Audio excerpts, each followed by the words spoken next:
ಕಣ್ಣಿಟ್ಟಿದ್ರು ಅವರಿಗೆ ಈಗ good news ಸಿಕ್ಕಿದೆ. 56,000 ಸರ್ಕಾರಿ ಹುದ್ದೆಗಳ ನೇಮಕಾತಿಗೆ ರಾಜ್ಯ ಸರ್ಕಾರ ಅಸ್ತು ಎಂದಿದೆ. ವಿವಿಧ ಇಲಾಖೆಯ 56,432 ಹುದ್ದೆಗಳ ಭರ್ತಿಗೆ ಸರ್ಕಾರ ಅಧಿಸೂಚನೆ ಹೊರಡಿಸಿದೆ. 15% ದಲಿತ ಮೀಸಲಾತಿ ಆಧರಿಸಿ ಹುದ್ದೆಗಳ ನೇಮಕಕ್ಕೆ ಆದೇಶ ಆಗಿದೆ. ಒಳ ಮೀಸಲಾತಿ ಜಾರಿಗೊಳಿಸಿ ಹುದ್ದೆಗಳ ನೇಮಕಕ್ಕೆ ಸರ್ಕಾರ ಅಸ್ತು ಎಂದಿದೆ.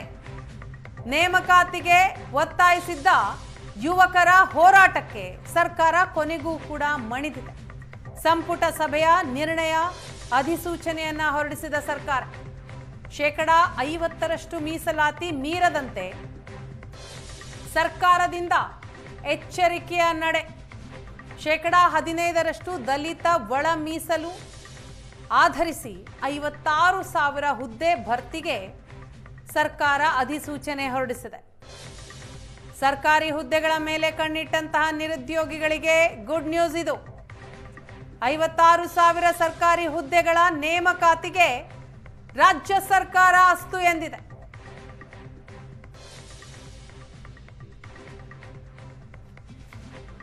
ಈ ಬಗ್ಗೆ ಮಾಹಿತಿಯನ್ನ ಪಡೆದುಕೊಳ್ಳೋಣ. ನಮ್ಮ ಹಿರಿಯ ಪ್ರತಿನಿಧಿ ಆನಂದ್ ಬೈದನಮನೆ ಇದೀಗ ನಮ್ಮ ಜೊತೆ ಸಂಪರ್ಕದಲ್ಲಿದ್ದಾರೆ. ಆನಂದ್, ನೇಮಕಾತಿಗಾಗಿ ಒತ್ತಾಯ ಮಾಡಿದಂತಹ ಯುವಕರ ಹೋರಾಟಕ್ಕೆ ಈ ಮೂಲಕ ಸರ್ಕಾರ ಮಣಿತು ಅಂತಲೇ ಹೇಳಬೇಕು. ಗುಡ್ ನ್ಯೂಸ್ ಇದು ನಿರುದ್ಯೋಗಿಗಳಿಗೆ.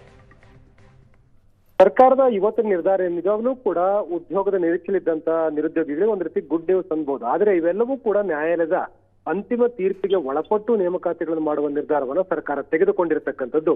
ಮುಂದಿನ ಕಾನೂನು ಸಮರದ ನಿರೀಕ್ಷೆಯೊಂದಿಗೆ ನೇಮಕಾತಿಗೆ ಅಧಿಸೂಚನೆ ಪ್ರಕಟ ಆಗತ್ತೆ ಅನ್ನುವಂತ ಸಾಧ್ಯತೆಗಳಿವೆ. ಯಾಕೆಂತಂದ್ರೆ ಈಗಲೇ ಕರ್ನಾಟಕ ಸರ್ಕಾರ 56,432 ಹುದ್ದೆಗಳ ನೇಮಕಾತಿ ಮಾಡ್ಕೊಳ್ಳಿ ಮುಂದಾಗಿದ್ರು ಕೂಡ ರಾಜ್ಯದಲ್ಲಿ ಒಳ ಮೀಸಲಾತಿಯನ್ನ ಜಾರಿ ಮಾಡಬೇಕಾಗಿರ್ತಕ್ಕಂಥ ಅನಿವಾರ್ಯತೆ ಕಾರಣಕ್ಕಾಗಿ ಇದು ವಿಳಂಬಕ್ಕೆ ಕಾರಣ ಆಗಿತ್ತು. ಆದ್ರೆ ಅಂತಿಮವಾಗಿ 8/5/2026 ನಡೆದಂತಹ ಸಚಿವ ಸಂಪುಟ ಸಭೆಯಲ್ಲಿ ಅಧಿಕೃತವಾಗಿ ಈ ಒಂದು ಒಳ ಮೀಸಲಾತಿ ಸಂಬಂಧಪಟ್ಟ ಹಾಗೆ ರೋಸ್ಟರ್ ಅನ್ನ ಜಾರಿ ಮಾಡಲಿಕ್ಕೆ ನಿರ್ಧಾರ ತೆಗೆದುಕೊಳ್ಳಲಾಗಿದೆ.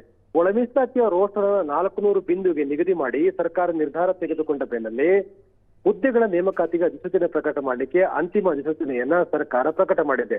ಇವತ್ತು ಅಧಿಕೃತವಾಗಿ ಅಧಿಸೂಚನೆ ಪ್ರಕಟ ಮಾಡಿರುವಂತಹ ರಾಜ್ಯ ಸರ್ಕಾರ ರಾಜ್ಯದಲ್ಲಿ ನೇಮಕಾತಿ ಸಂಬಂಧಪಟ್ಟಾಗೆ ಒಂದು ಪ್ರಾರಂಭಿಕ ಹೆಜ್ಜೆಯನ್ನು ಇಟ್ಟಿದೆ ಅಂದ್ರೂ ಕೂಡ ತಪ್ಪಾಗಲಾರದು. ಹೈಕೋರ್ಟ್ ಕೊಟ್ಟಿರತಕ್ಕಂತ ಮಧ್ಯಂತರ ಆದೇಶಕ್ಕೆ ಅನುಗುಣವಾಗಿ ಒಳ ಮೀಸಲಾತಿಯ ರೋಸ್ಟರ್ ಅನ್ನ ಅನ್ವಯಿಸಿ ಹೈಕೋರ್ಟ್ನ ಮುಂದಿನ ಪೂರ್ಣ ಪ್ರಮಾಣದ ಆದೇಶಕ್ಕೆ ಬದ್ಧವಾಗಿ ವಿವಿಧ ಇಲಾಖೆಗಳಲ್ಲಿ ಖಾಲಿ ಇರತಕ್ಕಂಥ ಹುದ್ದೆಗಳ ನೇಮಕಾತಿ ಮಾಡಲಿಕ್ಕೆ ಸರ್ಕಾರ ಗ್ರೀನ್ ಸಿಗ್ನಲ್ ನೀಡಿದೆ. ಇದರಿಂದಾಗಿ ಹುದ್ದೆಗಳ ನೇಮಕಾತಿಗಾಗಿ ಹೋರಾಟ ಮಾಡ್ತಿರ್ತಕ್ಕಂಥ ಏನು ಆಕಾಂಕ್ಷಿಗಳಿದ್ರು ಅವರಿಗೆ ಒಂದ್ ರೀತಿ ಇದರಿಂದ ಅನುಕೂಲ ಆಗತ್ತೆ ಅಂದ್ರೂ ಕೂಡ ತಪ್ಪಾಗಲಾರದು. ಒಂದೊಮ್ಮೆ ಏನಾದರೂ ಕೂಡ ಒಳ ಮೀಸಲಾತಿ ಜಾರಿ ವಿಚಾರದಲ್ಲಿ ಹೈಕೋರ್ಟ್ ಪೂರ್ಣ ಪ್ರಮಾಣದ ತೀರ್ಪನ್ನು ಕೊಟ್ಟ ಸಂದರ್ಭದಲ್ಲಿ ಈಗಿರ್ತಕ್ಕಂಥ ಮೀಸಲಾತಿಯ ಪ್ರಮಾಣವನ್ನ 17% ಏರಿಕೆ ಮಾಡಿದ್ದೇ ಆದ್ರೆ ನಿಜವಾಗ್ಲೂ ಕೂಡ ಮತ್ತೆ ಇದು ರೋಸ್ಟರ್ನ ಬದಲಾವಣೆ ಆಗ್ತಕ್ಕಂಥ ಸಾಧ್ಯತೆಗಳಿದೆ. ಆ ಎಲ್ಲವೂ ಕೂಡ ಬದಲಾವಣೆಯ ಅವಕಾಶವನ್ನ ಓಪನ್ ಆಗಿ ಇಟ್ಕೊಂಡು ಹುದ್ದೆಗಳ ನೇಮಕಾತಿ ಮಾಡುವ ನಿರ್ಧಾರವನ್ನು ಸರ್ಕಾರ ತೆಗೆದುಕೊಂಡಿದೆ. 56,432 ಹುದ್ದೆಗಳನ್ನು ನೇಮಕಾತಿ ಮಾಡಲಿಕ್ಕೆ ಇವತ್ತು ಅಧಿಕೃತವಾಗಿರುವಂತಹ ಅಧಿಸೂಚನೆ ಪ್ರಕಟಿಸಲಿಕ್ಕೆ ಸರ್ಕಾರ ಅಧಿಸೂಚನೆ ಪ್ರಕಟ ಮಾಡಿರ್ತಕ್ಕಂಥದ್ದು.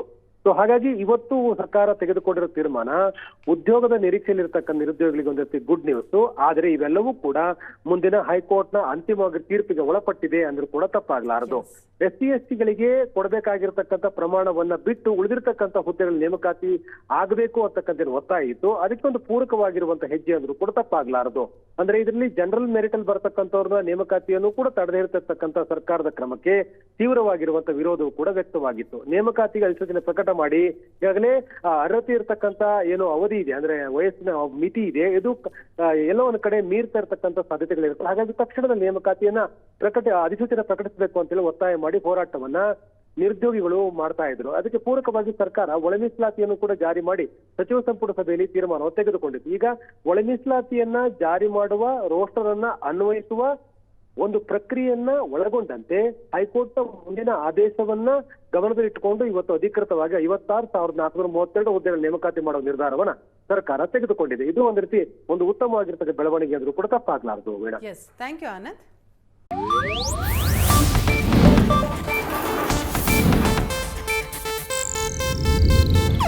ಇದು ಏಷ್ಯಾನೆಟ್ ನ್ಯೂಸ್ ನೆಟ್ವರ್ಕ್ ಪ್ರಸ್ತುತಿ.